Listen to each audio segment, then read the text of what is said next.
Halo, Assalamualaikum warahmatullahi wabarakatuh.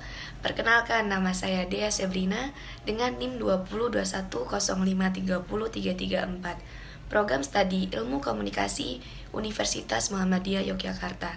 Peserta mata kuliah Teori Komunikasi tahun 2022. Pada video ini saya akan menjelaskan analisis teori semiotika, naratif, dan Frankfurt School. Semoga mudah dipahami ya. Teori semiotika. Semiotika itu dibagi menjadi 3. Yang pertama ada semantik, hubungan antara tanda dan hal-hal yang mereka lihat. Denotata, mereka atau makna. Yang kedua ada sintaksis, hubungan antara tanda-tanda dalam struktur formal. Dan yang terakhir ada pragmatik, yaitu hubungan antara tanda dan tanda menggunakan agen. Jadi sebenarnya apa itu semiotika? Semiotika adalah studi tentang makna keputusan. Ini termasuk studi tentang tanda-tanda dan proses tanda atau semiosis, indikasi, penunjukan, kesamaan, analogi, metafora, simbolisme, makna, dan komunikasi. Semiotika berkaitan erat dengan bidang linguistik, yang untuk sebagian besar mempelajari struktur dan makna bahasa yang lebih spesifik.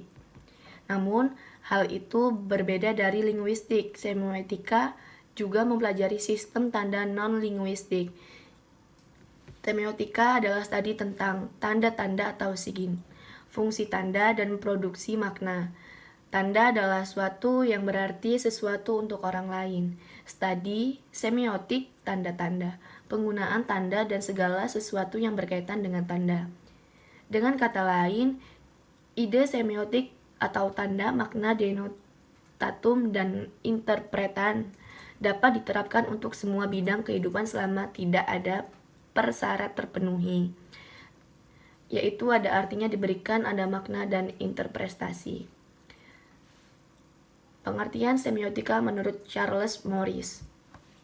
Semiotika menambahkan bahwa hubungan tanda-tanda untuk designata mereka dan benda-benda yang memungkinkan atau cara dan penawaran pragmatif dengan aspek biotik dari semiosis, yaitu dengan semua fenomena psikologis, biologis, dan sosiologis yang terjadi dalam tanda-tanda fungsi.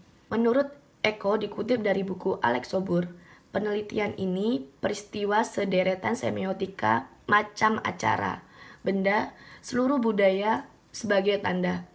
Tanda didefinisikan sebagai apapun di atas konvensi sosial dasar yang sebelumnya masuk, dapat dianggap memiliki sesuatu yang sangat berbeda. Menurut Alex Sobur, secara etimologis, semiotika berasal dari istilah Yunani, yaitu dari kata semion yang berarti tanda.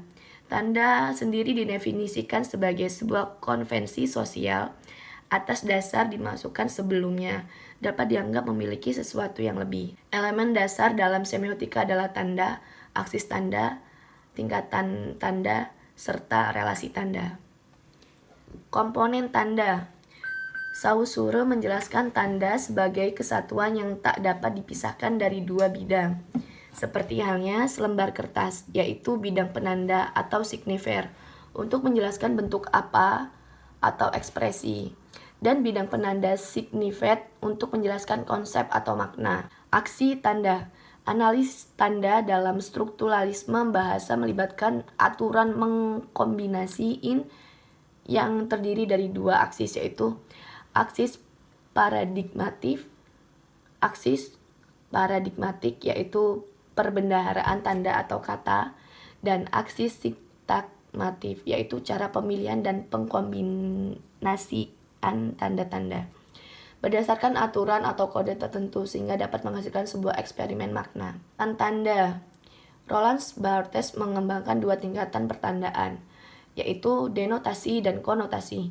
Denotasi adalah tingkat pertandaan yang menghasilkan makna yang eksplisit, langsung dan pasti, sedangkan konotasi adalah tingkat pertandaan yang menghasilkan makna yang implisit dan tersembunyi. Selain itu, Barthes juga melihat makna yang berkaitan dengan mitos, yaitu pengkodoan makna dari nilai-nilai sosial sebagai sesuatu yang dianggap alamiah. Di antar tanda, dua bentuk interaksi utama, yaitu Yang pertama ada metafora. Metafora adalah sebuah model interaksi tanda yang di dalamnya sebuah tanda dari sistem digunakan untuk menjelaskan makna untuk sebuah sistem yang lainnya. Yang kedua ada metonimi, adalah interaksi tanda yang di dalamnya sebuah tanda diasosiasikan dengan tanda lain, yang di dalamnya terdapat hubungan antara bagian dengan keseluruhan.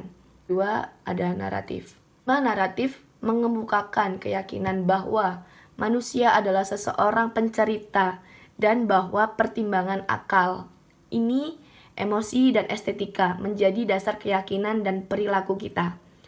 Manusia lebih mudah terbujuk oleh sebuah cerita yang bagus daripada argumen yang baik. Paradigma naratif mengkonsepkan bahwa manusia adalah pencerita dan manusia mengalami kehidupan dalam suatu bentuk narasi. Asumsi paradigma naratif. Yang pertama ada, manusia pada dasarnya adalah makhluk pencerita. Kedua, keputusan mengenai harga diri dari sebuah cerita didasarkan pada pertimbangan yang sehat.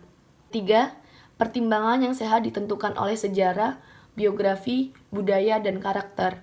Keempat, rasionalitas didasarkan pada penilaian yang mengenai konsistensi dan kebenaran sebuah cerita. Dan yang kelima ada, kita mengalami dunia sebagai yang diisi dengan cerita, dan kita harus memilih dari cerita yang ada.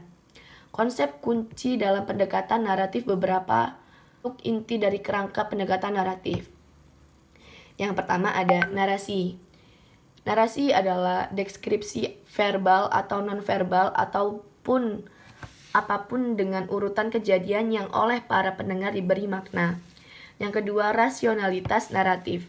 Standar untuk menilai cerita mana yang dipercayai dan mana yang diabaikan.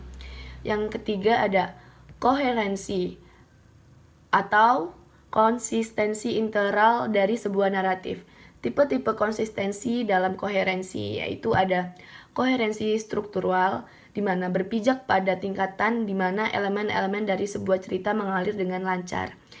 Koherensi material merujuk pada tingkat kongruensi antara satu cerita dengan cerita lainnya yang sepertinya berkaitan dengan cerita tersebut.